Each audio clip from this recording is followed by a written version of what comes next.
So welcome everyone to our fifth event in the Ideal London Future Mobility series and our very first Ideal London Future Mobility webinar.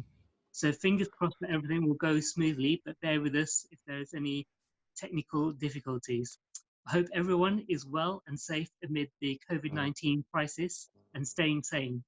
My name is Shirin Shah and I work in the EDF Blue Lab Innovation Team, one of the partners at Ideal London alongside UCL and Capital Enterprise. Ideal London is a workspace and innovation centre in the heart of London's tech city, and it is here to give startups the space and support they need to grow faster, stronger and further than they can do alone. Normally, we have a range of different startups from the world of mobility showcasing what they do, but today we have reached out to the different EDF partner organisations involved in the UK EV value chain and have a very special lineup of speakers. Next slide, please, Lauren. So the agenda for today. So today is the 50th anniversary of World Earth Day, an annual event celebrated around the world to demonstrate support for environmental protection. As we know, one of the key environmental challenges is climate change and reducing carbon emissions, and many countries have announced aims to achieve net zero. We know that EVs have a role to play, but how significant is their role and how far have we progressed? We will begin with an expert overview on the role of EVs in reducing carbon emissions from transport by William Vanderbilt from Delta EE. We will then have 5-minute presentations from each of the speakers, followed by a panel discussion moderated by Robin Melvin, Head of Innovation at EDF. Please post your questions using the chat function on Zoom throughout the webinar. Please specify the panel member you would like an answer from where possible, and Robin will try and ask as many of the questions to the panel during the discussion. Without further ado, I'd like to welcome William to do the expert overview. Thanks very much, Sharon. So hi everyone, my name is William from Delta EE, and today I'll be discussing, Laura, do you mind going to the next slide? I'll be giving a very brief overview of Delta EE. I then will move on to discussing what problem we are trying to solve by the introduction of EVs and the role of EVs within that, solving that problem. And I'll then will dive into EVs and see how far we have come and what's still needed during this energy transition. So why does Delta EE exist? Well, we are going through an energy transition where we're moving from old carbon intensive energy to new low carbon energy, and Delta EE helps companies navigate this energy transition. And we do this by providing subscription and consultancy services across a range of new energy topics, from EVs to heat to digital energy to flexibility and energy storage. Next slide, please, Laurent. Thanks. So moving on to the presentation itself. As you're all aware, the UK has legally binding targets to bring all greenhouse gas emissions to net zero by 2050. And we have made significant progress towards achieving this goal. In fact, more progress than any other developed country, as we have reduced our carbon emissions by 38% since 1990. However, as you can see to the bottom left of this graph or slide, that this progress has not been evenly distributed across the different sectors. Our energy supplies has decarbonized the most, while our transport has decarbonized the least, with emissions reductions of only 3% since 1990, as we can see to the right-hand side of this slide. So this is, sorry, next slide, please, Laura. So this has resulted in the transport sector contributing the most out of any sector towards the UK's greenhouse gas emissions today. And within that, as we can see in the graph at the bottom here, that cars and taxis are the biggest contributors. So business as usual within the transport sector cannot continue if the UK is to meet its 2050 net zero ambitions, and something within the transport sector has to change. And it's clear that the transport sector really needs to come to the party if the UK is to meet its 2050 net zero goal. And when it comes to decarbonizing transport, it's really important to be aware that there are a range of decarbonization solutions.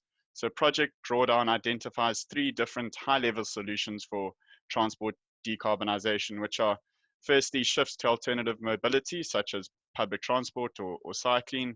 Secondly is enhancing the efficiency of vehicles which are still using the combustion engine, such as shipping or aviation. And thirdly is the electrification of transport. And the key point I'm trying to make on this slide is that whilst EVs are a key part of decarbonizing transport, it's only one of a myriad of solutions that we have. But EVs are the focus of today. So let's take a dive into that and look at what progress the UK has been made and what's still needed. On to the next slide, please. So as we can see on this slide, the UK has made significant progress when it comes to EV uptake. As shown in the graph on this slide, today there are approximately 800 more EVs, or 800 times more EVs on the road at the end of 2019 than in 2009. With just under 300,000 EVs on the road at the end of 2019, the UK is in the top 5 European countries for EV uptake.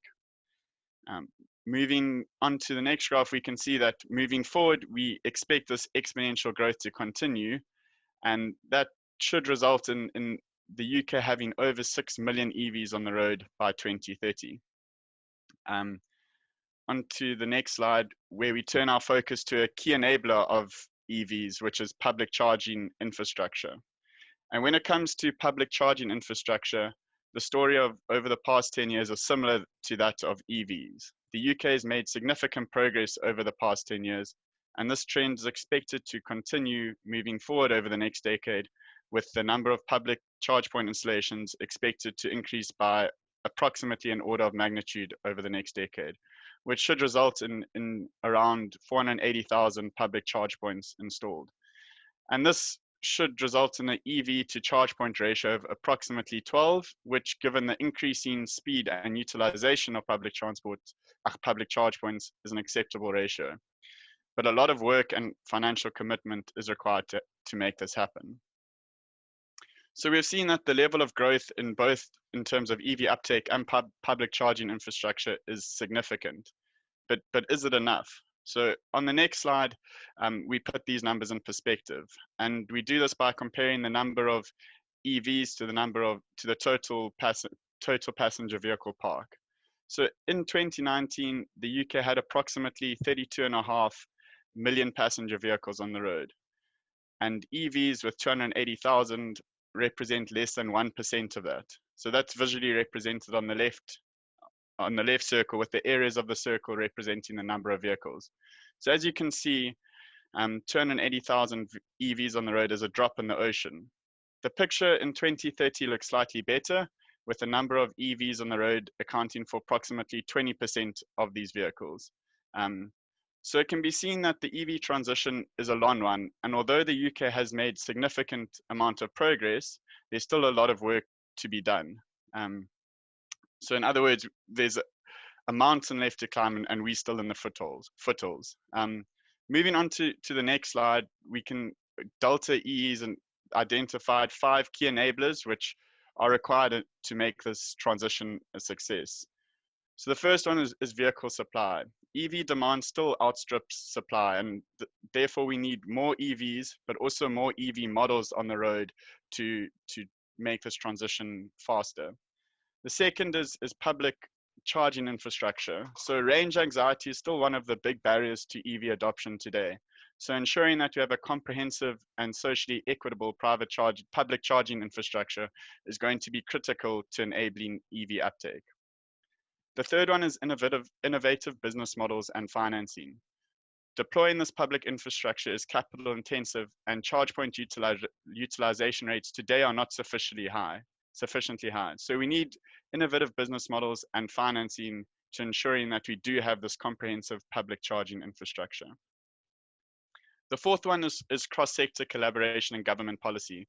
The EV transition combines many different sectors, from the automotive sector to the energy sector to the public sector. So we need cooperation and collaboration between these different sectors to make this transition a success, as well as the right amount of carrot and stick from the government to drive people towards EVs and removing old polluting vehicles off the road.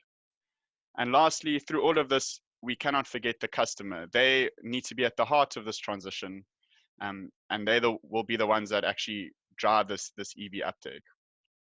So that's a very brief overview of how far the UK has come and what's still needed to make sure that this EV transition is a success. Thanks very much.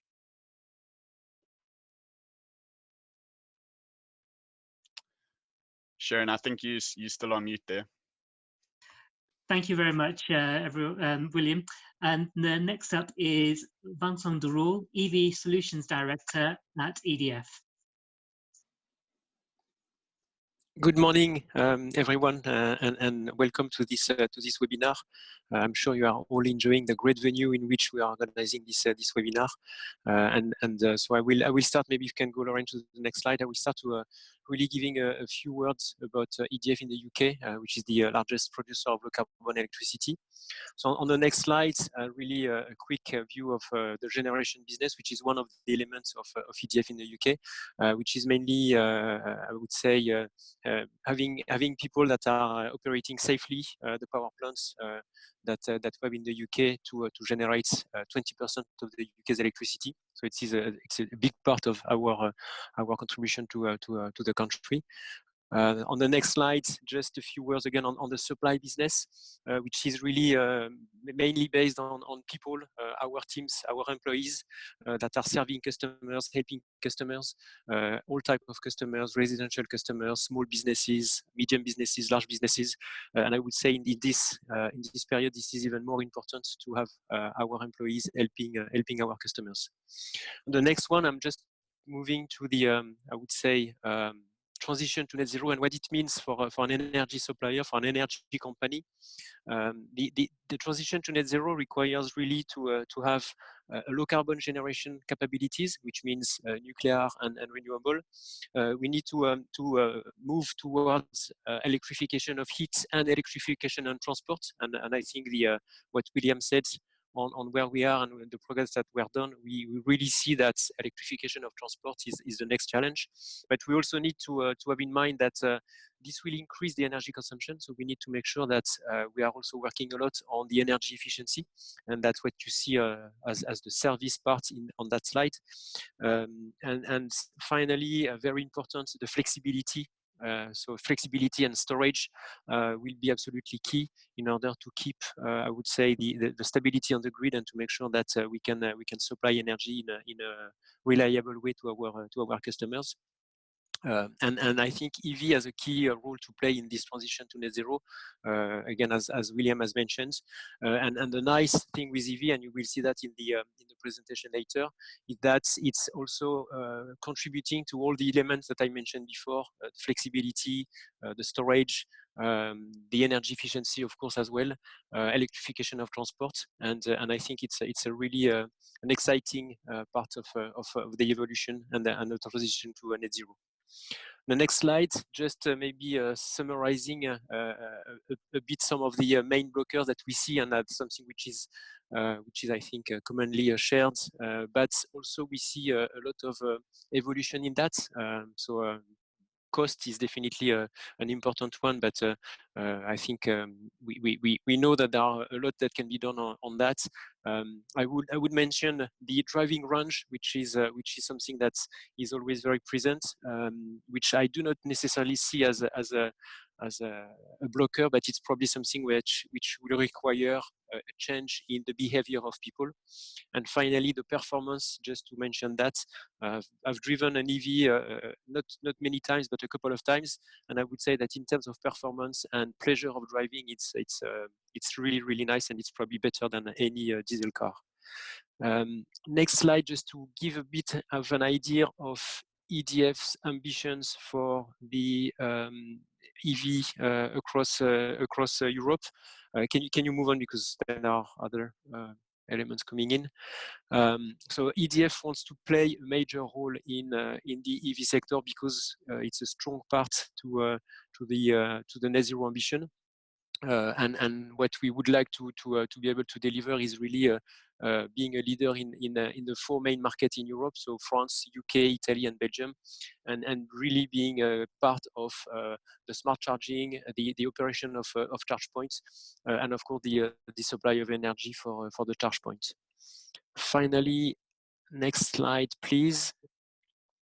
Just to illustrate how we are planning to do that.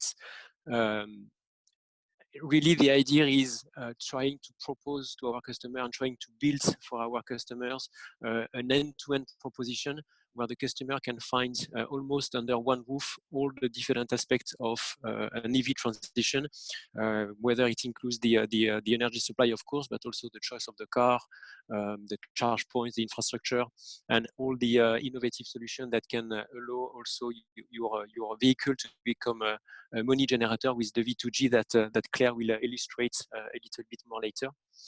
Finally, the last slide to finish on a high, I would say, this is not just talking, this is already happening. And just giving 2 examples of things that EDF is already doing. One is the framework agreement that we've signed with Royal Mail last year to be their partner for electric vehicle charging solutions. And so we have already started to install charge points on Royal Mail Group sites. And so the red vans are turning green, and this is thanks to EDF as well. And finally, we are also applying to ourselves what we want to propose to our customers. So we have a huge plan of rollout of charge point on our own sites with more than 300 charge points that will be, of course, spot point ones that will be installed in across all the sites of EDF in the UK as part of our EV100 commitments. And I think I'm done. I can hand over back to you, Sharine. Great, thank you, Vincent. That was great. I would like to next ask Erik Fairbairn to present from PodPoint.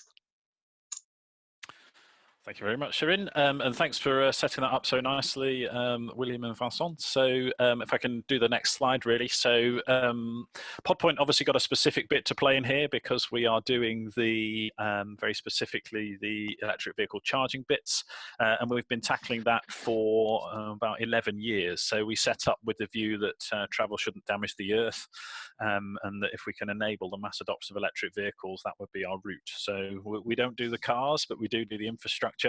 And we do that by building our smart, easy to use network of charge points everywhere you park. So later, and we'll come to the 3 phases of charging and where we are in that. Of course, we believe that by making all charging smart, we've got a significant activity to play with our generation colleagues to make sure that we're managing the grid and we've got maximum sustainable energy as well.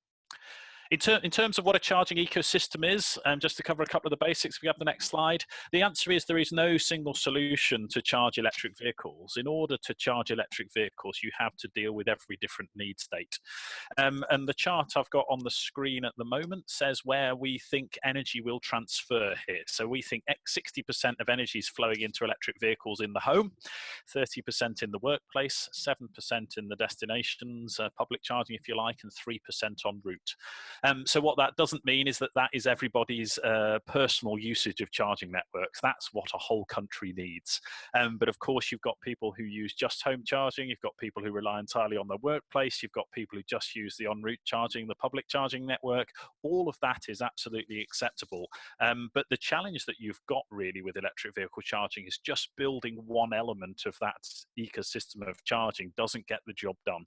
So if you really want to, do something like make travel not damage the earth, you really have to think about how do we do every element of these bits. And of course, PodPoint is not alone here, but I think if you look around the various different players in the electric vehicle charging industry, all of them fit into one of those categories. So, some of us are trying to do all of them and others have chosen specific parts to do, but in principle, home, work, destination and en route is what we have to build.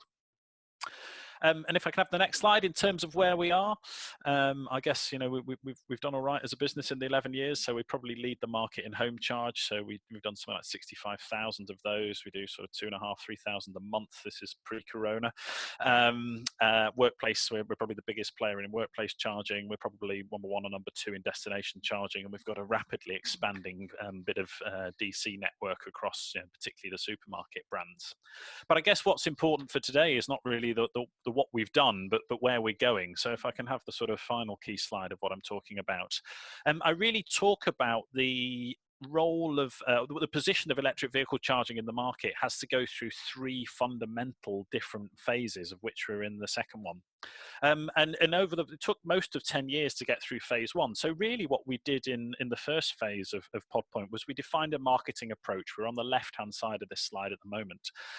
You have to build a commercial way. You have to build your relationships, the supply, the parking relationships, the EV driver relationships, because my view is that the rollout of electric vehicle charging has to be done on a commercial basis. You know, you'll see small amounts of government funding coming into this, but it can't be a government's job to do this.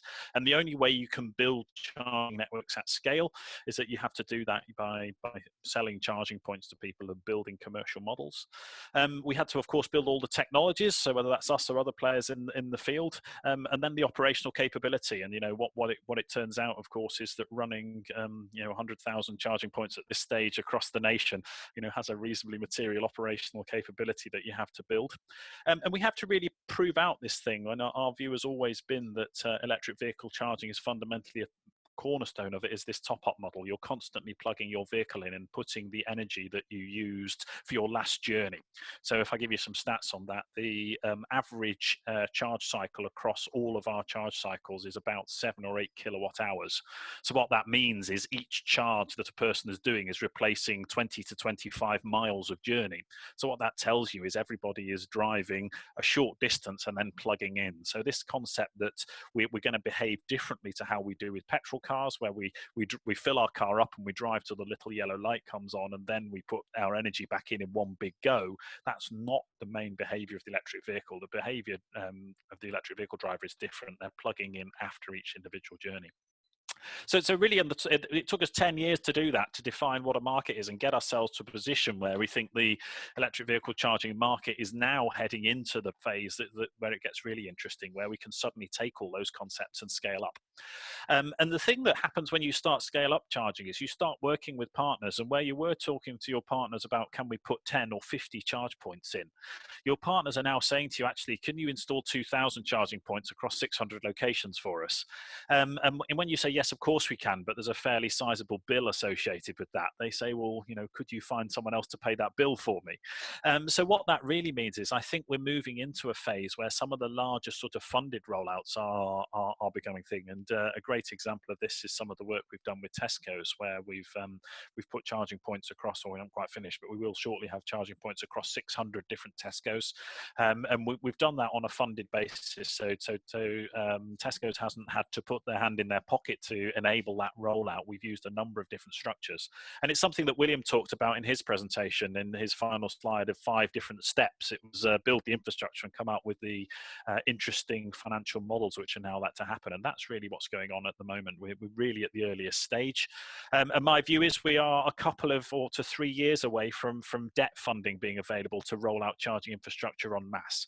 And really, that's when you see the massive acceleration from it. It's relatively challenging to fund rollouts of charging points at the moment, but we only need a little bit more data on the revenue generation models and the performance of charging infrastructure to the point where we can become, generally as an industry debt fundable, at which point you can access some very large pots of capital and do this. The other thing that, of course, you've got really at this stage is, charging at scale presents a lot of different challenges, and we've got some V2G discussions, and we've got some grid capacity and local storage discussions coming up. But really, you've got to think very differently. You know, the challenge of putting 300 charging points in at one location is completely different to the challenge of putting 5 charging points in at a location. So, you know, you're into grid reinforcements, you're into how do you manage the load across that, what's the behavior of the people, what are the strategies with which you throttle back charging when there is a very high high local demand. But that's all of the challenges that we're really working on today. And of course, the other thing is, we're moving from a phase where the charging industry was fundamentally built on the revenues of selling the charging infrastructure. We're just starting to build a system now where you can start having a sustainable company based on, some form of recurring revenue through the utilization. So I think we'll be very much in that scale up phase. There's most of 10 years to get in there, I think, to solve all the various problems we've got to get charging at scale going. That's the sort of time period we've got. And then we're going to move into stage 3, which is equally as important and interesting. And that's really when you see the charging point network moves from just being the device which charges the car to the charging point is becoming now a fundamental part of an smart electrical grid system. And you're moving towards, you've got a significant percentage of the country's energy demand is flowing through the charging networks. If we go forward on, again, William's first presentation, I think he had 6 million electric vehicles by 2030. If you start doing the maths on each of those pulling 7 kilowatts at the moment they get home from work, you've got some very, very significant load on that. And you've got to really make sure that the charging network is a fundamental part of managing that load. So we're heading into the world of a completely distributed energy system, I think, where we've got control over each individual charging point centrally, and you've got gigawatt scale load management going on, and this needs to be done in association with local storage and all the various bits that I'm sure the Pivot team are going to talk to us about shortly. But fundamentally, the electric vehicle charging network has to be that. And the other thing that does is if we're moving a higher and higher percentage of the demand side of the energy model towards something which is relatively controllable and relatively movable. And the example I use is, when you're having your shower in the morning, that's a prime example of a non-movable electrical load. You really don't want us to suggest that we turn that off for the 1 minute that you're using it. Whereas your electric vehicle has the ability that you can really move when energy flows into or out of that electric vehicle without having any material impact on the customer. So that's when we really start heading into this interesting world of distributed smart energy. And I think the charging networks need to be a fundamental part of that. So, I can talk about each of those areas for an hour each, but probably I've done enough on these bits to pass on to the next thing. So I shall hand my final slide, just reminding everyone what we fundamentally believe in. The reason we're doing this is to make sure that we travel shouldn't damage the Earth. And I get that we're not solving all the problems that the planet has presented at the moment, but this is a pretty good one if we can all contribute to making sure that we have the ability to travel around the planet, but we don't do any damage while we're doing that. That'd be a pretty good place to get to. Thank you very much, Erik. Next up is Dan Bentham, Managing Director of Ubitricity. Thanks, Sharon, and thank you to Erik, William, and to Vincent for the previous presentations and for inviting me onto the panel today. I guess my challenge now is to find something different to talk about and show where Ubitricity is doing something different to some of the other actors in the EV market space. So as Sharon said, I'm the Managing Director for the UK activities for Ubitricity, but I'm also responsible for France as well. Today, I'll be looking at primarily the UK market, and if we go on to the next slide, to really share with you where Ubitricity differs from some of the other EV operators in the UK and globally. I want to really focus on the history of Ubitricity is coming from an energy market and an energy system perspective. So the phrase Ubitricity actually stems from ubiquitous electricity, and the idea from the founders and from the initial backers of Ubitricity was to how do we create a way which allows anybody to tap into the electricity system at any point in time to take that energy or to give energy back and be able to be billed or to be paid for that activity. And so the concept around mobile metering was born out of that. And that was around 10 years ago that happened in Berlin. And since then, a whole ecosystem around mobile metering and connecting to unmetered and metered electricity networks has been developed. And so we are backed by the likes of Siemens, Honda, and importantly EDF. And we see that we've got a very important role in delivering a smart, flexible, low carbon energy system, not only in the UK, but in each of the territories in which we're active. And the philosophy that we have primarily in the UK is that we want to give people access to electricity everywhere and at any point where they want to connect to the system. And so we'll talk a little bit more about how we do that. But we've developed the whole ecosystem from the hardware. So these are charge points, which typically today we have within street furniture and connect to the street lighting network in the UK. We have technologies and systems around installation, and we work with partners to help install these. And I'll talk about how we can really scale up the installation works for Ubitricity and for the EV system at large. We've built out the back office and the billing systems so that we have all of the capability in-house to be able to manage the energy flows, the money flows, which are associated with our activities. And of course, we deal with customers on a daily basis. The extra value that we are able to offer on top of running an electricity, an EV charging network is around data management and insights. So this is really important for our customer base in helping them understand how to plan the siting and installation of EV charging points, whether that's a local authority or for businesses. Do they create clusters? Do they go for a wider rollout?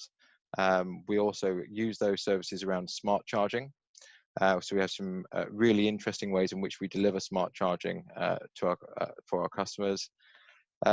One thing to note is that because of the nature of the way that customers interact with our network, we encourage people to connect for as long as possible, which is different to lots of other EV providers, EV charging providers out there. We want people to connect even when they're not charging. We want all cars to connect to a charge point whenever they're parked.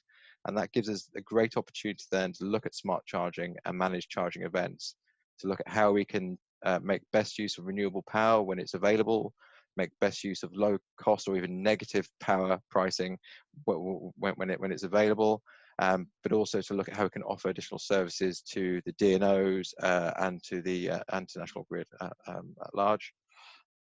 Going forward, it's not quite there at the moment in terms of a new business proposition, but we've done lots of work around vehicle to grid as well. And unsurprisingly, we have a very different view on vehicle to grid compared to some of the other offers out there in the market. The vehicle to grid that we are focused on has been around how do we look at AC vehicle to grid, and how do we look at working with partners like Honda and others to actually take the inverter, which is the key piece of technology to convert from DC to AC. How do we take that piece of technology and put it into the car, and how do we take the meter and put that into the car so that we can offer V2G at the lowest cost point possible for users and for the system, and make it a viable option going forward. And all of this then builds into a longer term view and vision around smart grids and smart cities. Today, we are currently working with local authorities, businesses, fleets, and more homes as well to offer those types of extra value services, as well as the EV charging infrastructure. And in terms of our key customers, we see that we work with company drivers, typically commuters, but more and more around fleet vehicles and taxis. And there's some really interesting statistics out there when we start to look at our infrastructure. We're primarily focused on street charging, and 40% of all vehicles are parked on street overnight, which means that of the pie chart shown by Erik earlier on, a little subset of that, which wasn't shown, is the vehicles parked on street as opposed to off street. And so we're primarily focused at the on street element. And also cars typically are parked for around 95% of their lifetime. So that gives you a huge window of opportunity to interact with that customer, both through charging, but also through those other extra value-added services. So perhaps we can move on to the next slide. So I'm now going to look at some pictures to give you an idea. If you've walked around London, Liverpool, Oxford, Portsmouth, other towns and cities around the UK, you've probably seen, or maybe not seen, our charge points. They're very discreet, very compact. As I said, they fit within existing street furniture. The idea there is that they are unobtrusive. This is well liked by local authorities. It fits within the aesthetic of many streets. It reduces the clutter. It also taps into the existing electricity network, which is there, so there's no need for reinforcements or additional connections. Typically, our lamppost retrofit, which you can see on the right-hand side, that takes around 40 minutes. And so we're able to do streets at a time. In February and March, we actually converted the whole street in near Maida Vale in London Sutherland Avenue over to electric charging. So every single lamppost on that street was converted into an EV charge point. So that's 24 charge points, which was done within a week, fully commissioned and up and running. As well as having the lamppost and the bollard for the streets, we also have wall boxes for depots and car parks, which is our main product that we sell in Germany. If you go on to the next slide. As well as offering our charge points anywhere and looking at high density, people then talk to us, okay, so how much power can you take from a lamppost? And it's surprisingly a large amount. So when people talk about EV charging and fast charging, they start talking about 7 kilowatts, 11 kilowatts. You can take 5.5 kilowatts from a lamppost, which is typically what we offer to our customers. And then people say, well, is that enough? And if you look at some of the new EVs coming to the market, and you look at their AC charging rates, the new Nissan Leaf, even the ID3 coming out later this year from VW, has a maximum charge rate of around 6.5 kilowatts in AC. So I think sometimes people get a little bit confused and are certainly driven towards the higher capacities and charging rates without really understanding the maximum that they will pull at any one time. And when you start to look at the data from EVs as they charge, they don't take maximum power all the time. They ramp up and they ramp down in order to manage the battery. And so it's really important that we don't oversize some of the charging infrastructure. That increases the cost, means you probably won't utilize that capacity. It means that you also bury more copper in the ground as you seek to reinforce the grid, probably unnecessarily in many areas. So our view is that we need to deploy thousands, millions of charge points, all at a lower capacity, and encourage those longer dwell times, which aligns with how customers use their cars today, which is that they park them for 95% of the time. So typically our customers park for around 8 hours, they charge for around 3 hours, so 5 hours of that time they're connected, and that's ample opportunity then to look at those managed charging events. If you go on to the next slide. Dan, would it be possible to be brief on these next few slides? So we can, thanks for speeding me up. I get far too involved in all of this. In terms of the access, we have our open access pay-as-you-go model on the left-hand side. You don't have to be a member. You turn up, you use your app, and you make a payment that way, or you become a Ubitricity member using a smart cable, and that allows you to have your own personal tariff, which is different to the pay-as-you-go tariff, and allows you to have your monthly membership associated with that. And probably the last slide I probably want to end on, if we go on to the next one, our view, this one's perfect, we can stop there. The one before this gave our market share in London and in the UK. Over the last 18 months, which is the time which we've really been deploying the charge points in the UK, we've gone from a couple of hundred demonstration projects to now having over 2,000 charge points out there.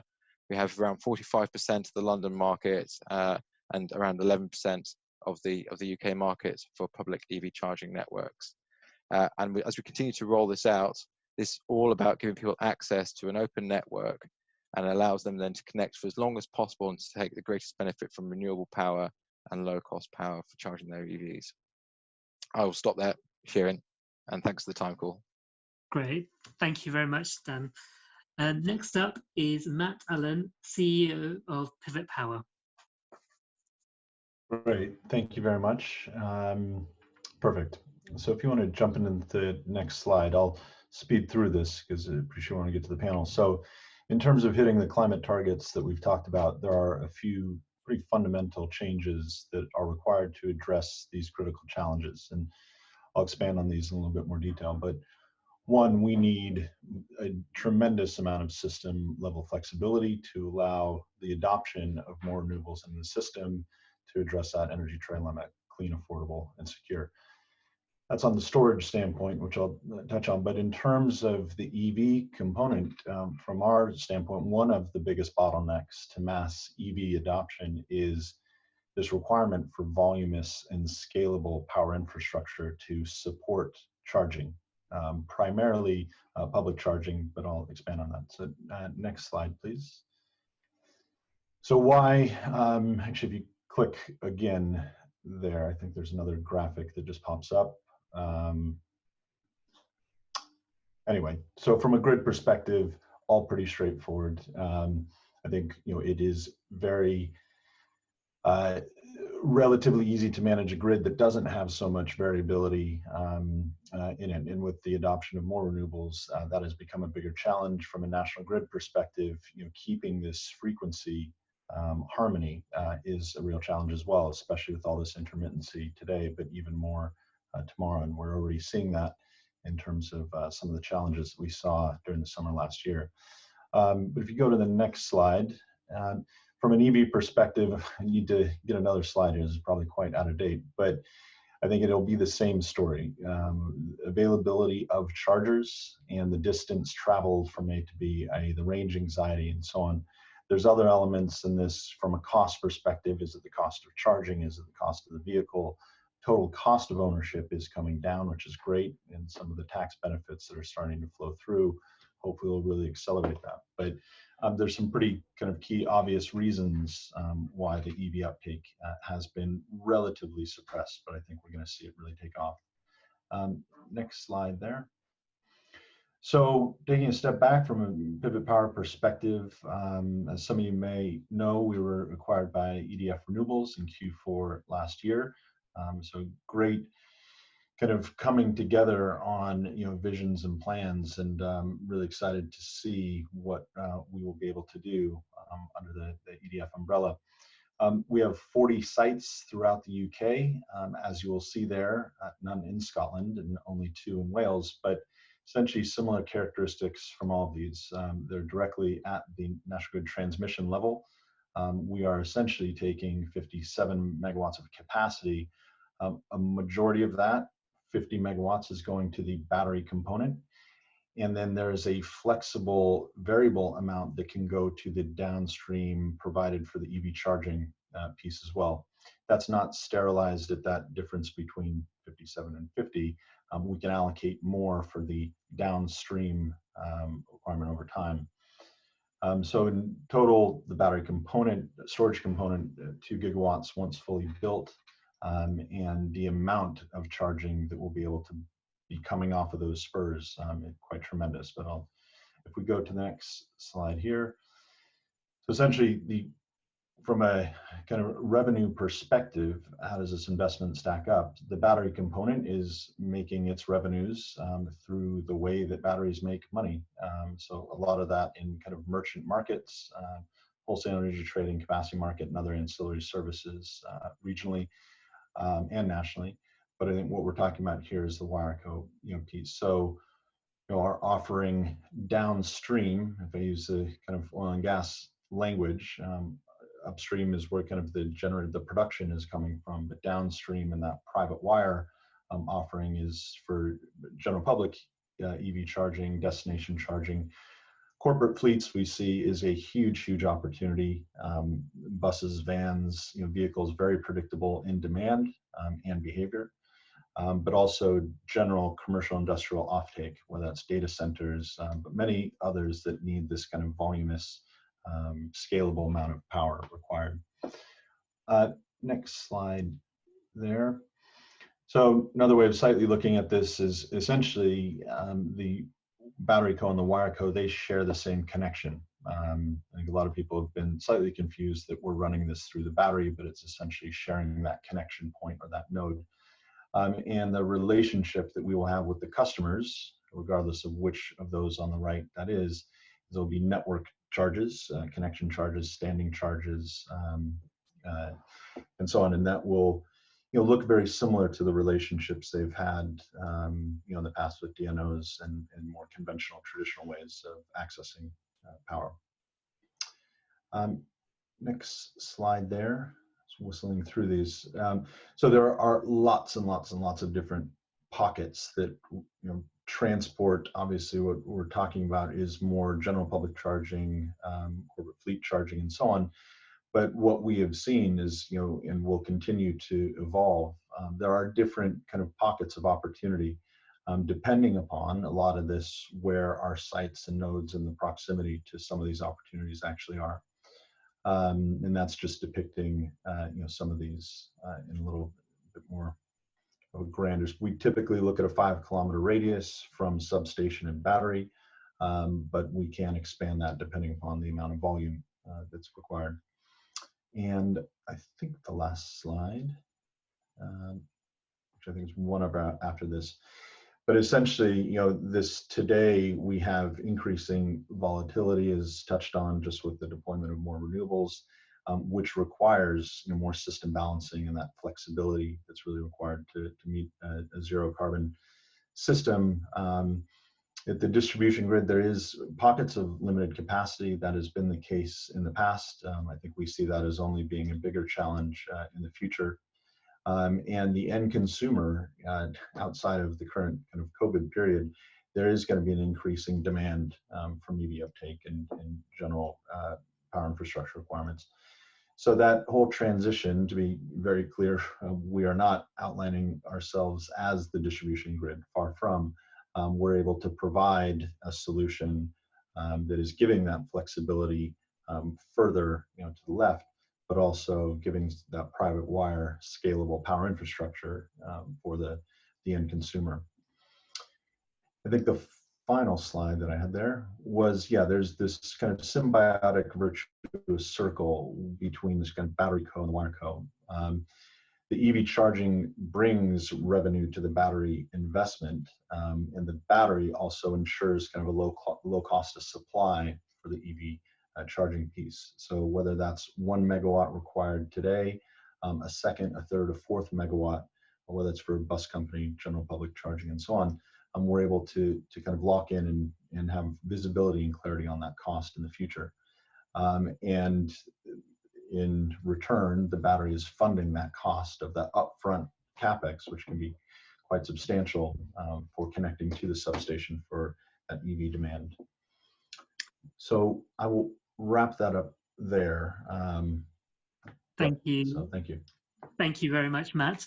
Last but not least, we have Claire Weiller, who's the Business and Product Manager at Dreev. So hello, hi, good morning everyone. Thank you for taking part in the panel. So I'm here to present Dreev's perspective, as Sharon said, on electric mobility and how our solutions contribute to zero emissions future. Next slide, please. So Dreev developed and operates the software solution that enables EVs to perform smart charging or vehicle to grid. Our software platform connects to EV chargers or directly to the vehicles themselves to control the charging and discharging profiles of the vehicles. By doing this, we unlock their potential as flexible assets that can help balance the grid, export power at times of high demand, or for example, charge up when there's excess wind in the system. And this flexibility potential can generate revenues from markets and grid services, as well as realize savings directly for EV owners on their energy bills. So smart charging and V2G technology can make EVs both cheaper and greener at the same time. At the same time, we recognize the EV driver as the central player of this service. And so Dreev's technology is there to offer a better experience to EV drivers by giving them more control and visibility over their vehicle usage. And this allows for a simpler, smarter customer experience. Next slide. A bit of background about Dreev. It was created as a joint venture between the EDF Group and Nuvve to deliver EDF's vision of low-carbon electric transport. As a joint venture, Dreev is building on Nuvve's vehicle-to-grid technology, which has been deployed and validated around the world and has ongoing operations on 5 continents. But now Dreev being part of the EDF e-mobility ecosystem, we work alongside other partners who, for example, enable market access, like PowerShift, or have their main role as CPOs, such as EasyVia and PodPoint we've heard from, of deploying and maintaining chargers. So our focus at Dreev is really on the smart charging layer that connects these other players, as you're going to see.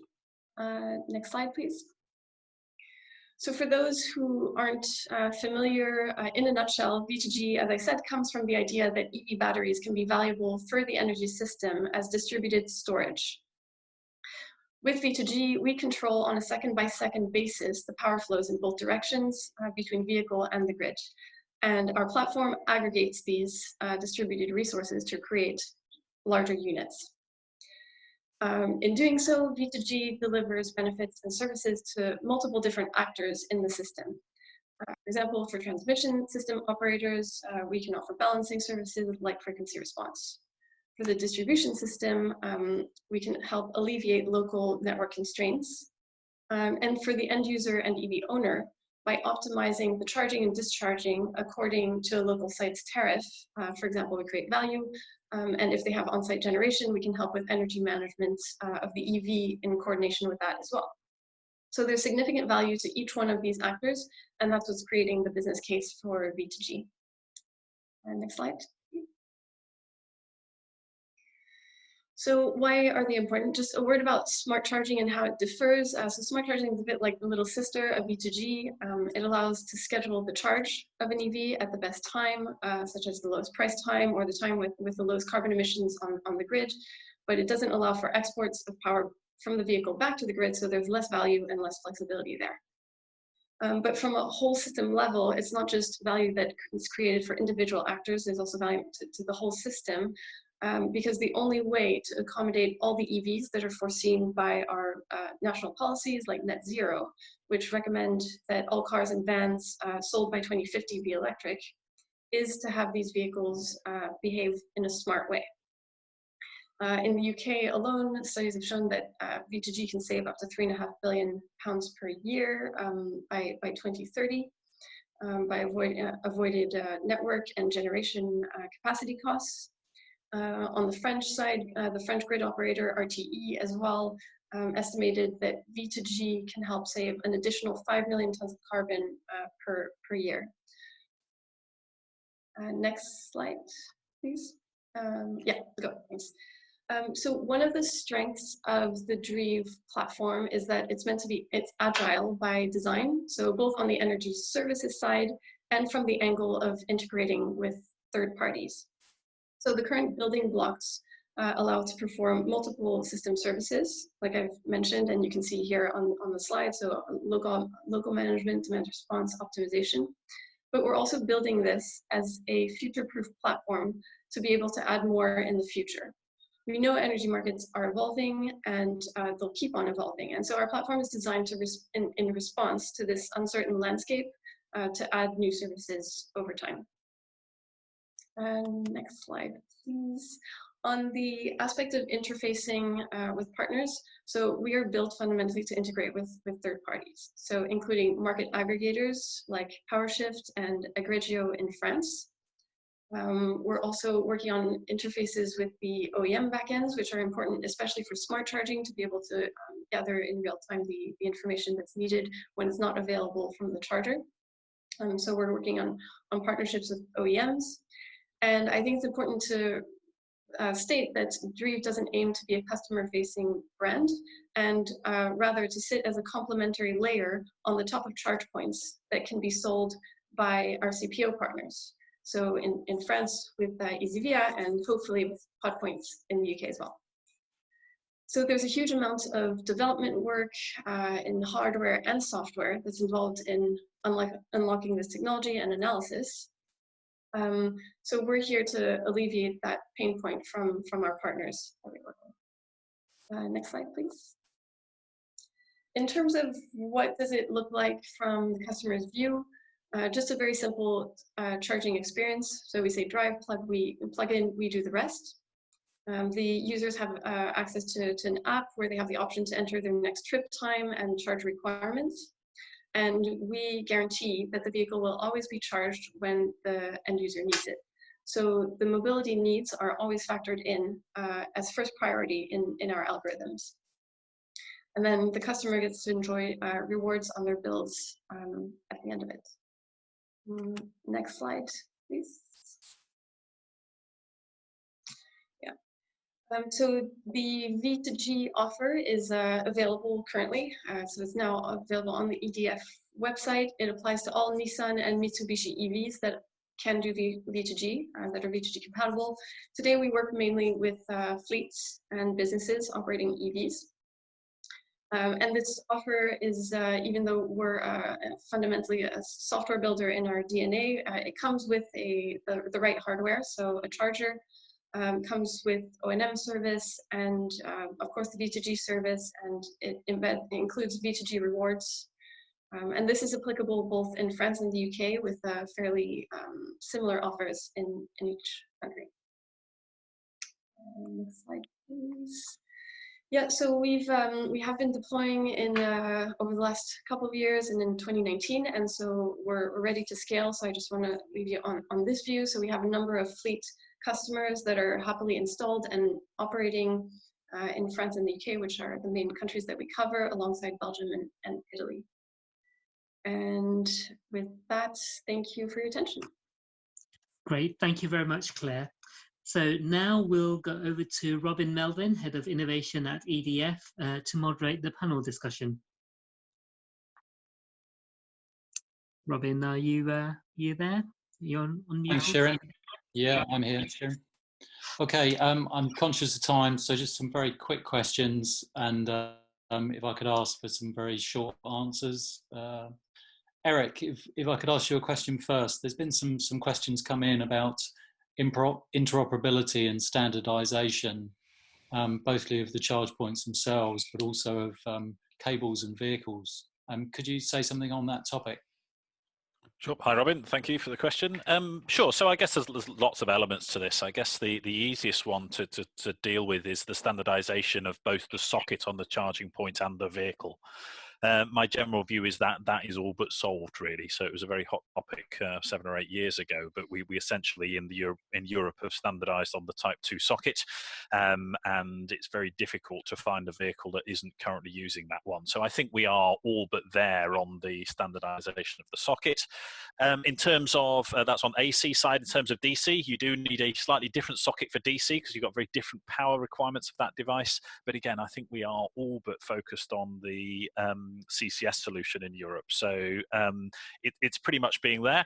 And I think the thing that I would generally say to people worried about that is that you manage two different completely uninterlocked connectors with your internal combustion engine. So, you know, you've got petrol and diesel at the petrol station, and you perfectly well manage to make sure, generally speaking, that we put the petrol in the petrol car and the diesel in the diesel car. So I don't really see it's a major issue. You can't plug the wrong one in, and the charging points support both of them. So generally speaking, from that perspective, I think it's probably not the issue that people think it is.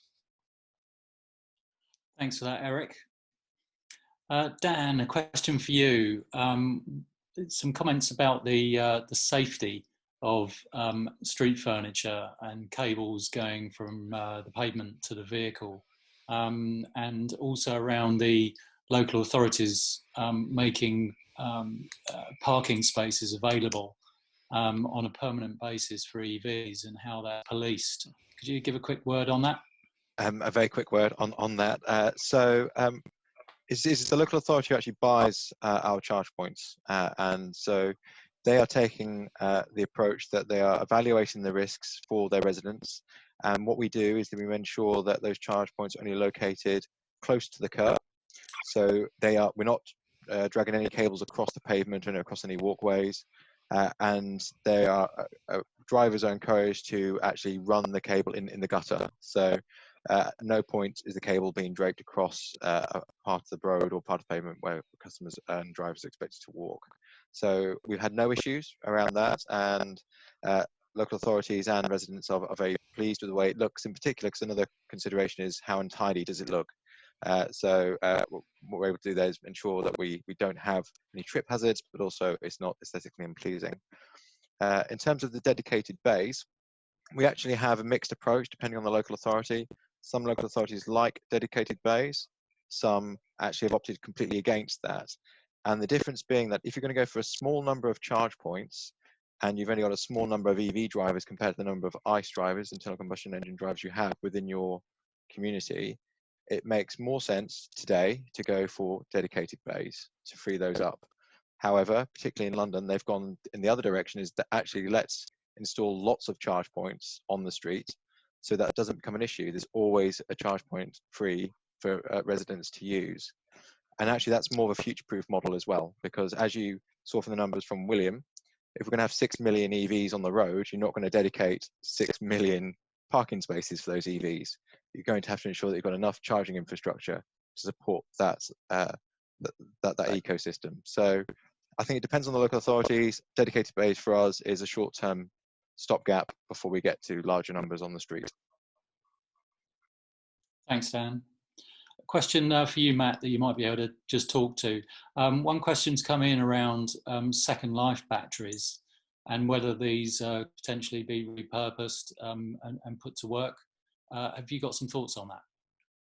Yeah, so second life for standalone applications, just to be clear, that's kind of the focus when we talk about batteries. That's the piece there. The cost benefits and performance and warranties and all the other components to that, right now we're not seeing it entirely stacking up for standalone applications for batteries coming off of EVs and being repurposed. There are a few examples of Nissan Leafs, I think, at Amsterdam Arena in the Netherlands and so on. But in terms of the degradation, and I think a lot of this comes down to this isn't our focus, but having an EV myself, how you treat your battery, the state of charge. And it's actually very similar to the way that we treat the state of charge for standalone batteries, is making sure that they're not charging above certain amounts, not going below certain amounts, having a focus on weather conditions and so on.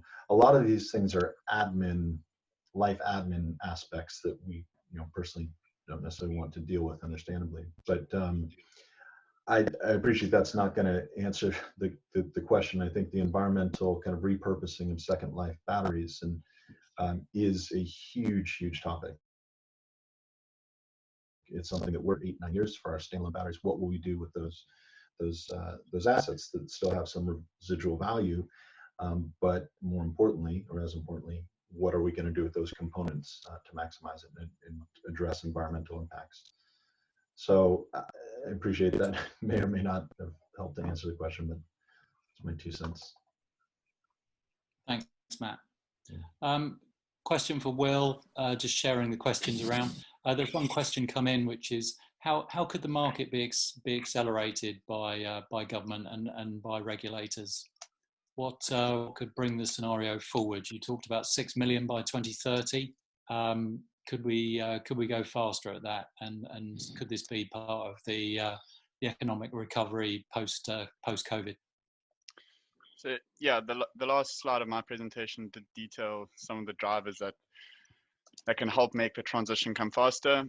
Yes, there's always more that the government could do to try and increase the attractiveness of electric vehicles. So we've seen a lot of local authorities starting to implement, for example, clean air zones. In London, we've got the ultra low emission zone. So those are the kind of incentives that the government could continue with to try and increase the attractiveness of EVs. We've got the home charge point grant, the workplace charge point grant. So continuing with incentives like that are quite important, I think, from a customer's perspective to make EVs more attractive. And then from a commercial point of view, I think ensuring that regulation provides certainty to, say, vehicle OEMs, to charge point operators and manufacturers. So creating the environment where businesses can make investments with a certain amount of certainty is quite key to ensuring that the transition continues moving forward. And then there was a mention of COVID and the impact of that. Who knows what is going to be the eventual impact of that, but one train of thought is that with the government providing a lot of subsidy and a lot of financial assistance, there could be a lot of green conditions associated with those financial incentives. So making sure that whilst government is providing support to companies such as, say, car manufacturers, they're not, or there's a certain amount of green conditions put in place with those financial incentives or assistance. Thank you for that, Will. Last question. I'm conscious of time. I know there are more questions coming in, but we've overrun a little. But one question for Vincent. With increased electricity demands, not only coming from electric vehicles, but also from electric heat.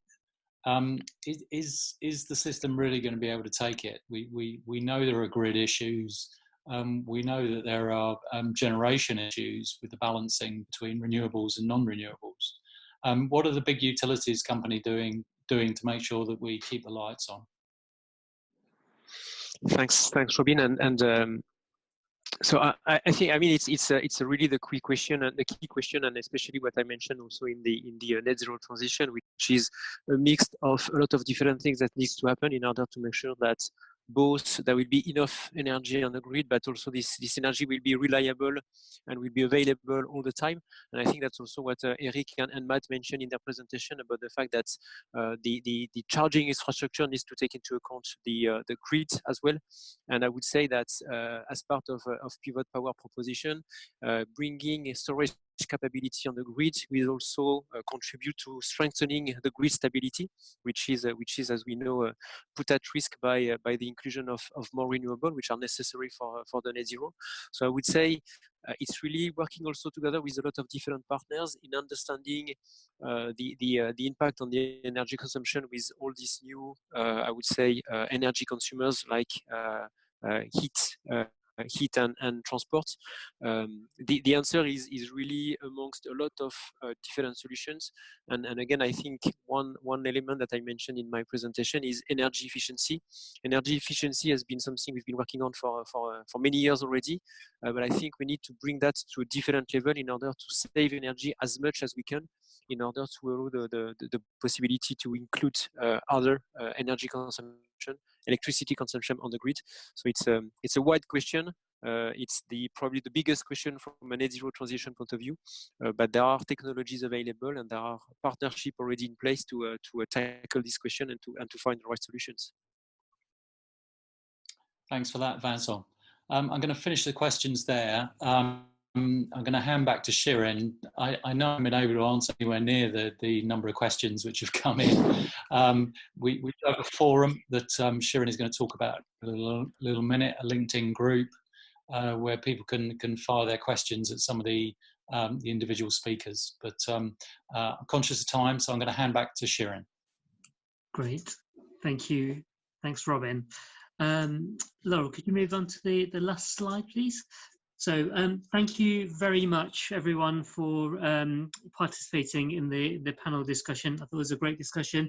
I know there's lots of questions. We'll try and capture the questions and post some answers through as well. I'd like to thank all the panelists and the supporters and the audience for their questions, and thanks to Robin for moderating.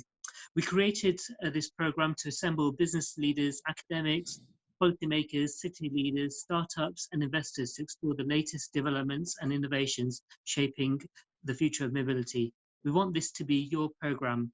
Please let us know what you thought, what worked, what didn't work, and how you'd like to shape it. If you want to get involved as a speaker, sponsor, or promotional supporter, or co-host specific events, please contact us. We are very open to collaboration and partnerships and would love to hear from you. Our email addresses are at the bottom of the slide. By registering for this event, you will be invited to join the IDEALondon Future Mobility LinkedIn group, where you'll find topical articles, news, research, and you can carry on the conversation with other members. Please look out for this in your LinkedIn notifications. With COVID-19 lockdown, we at IDEALondon have also been innovating and are now offering virtual membership, which provides startups with access to cloud credits, one-to-one support with help with funding, marketing, insurance, HR, banking, and legal matters, amongst many other benefits. Please check out this on the IDEALondon website. I'd like to thank you all again very much for attending today. Stay safe and see you next time.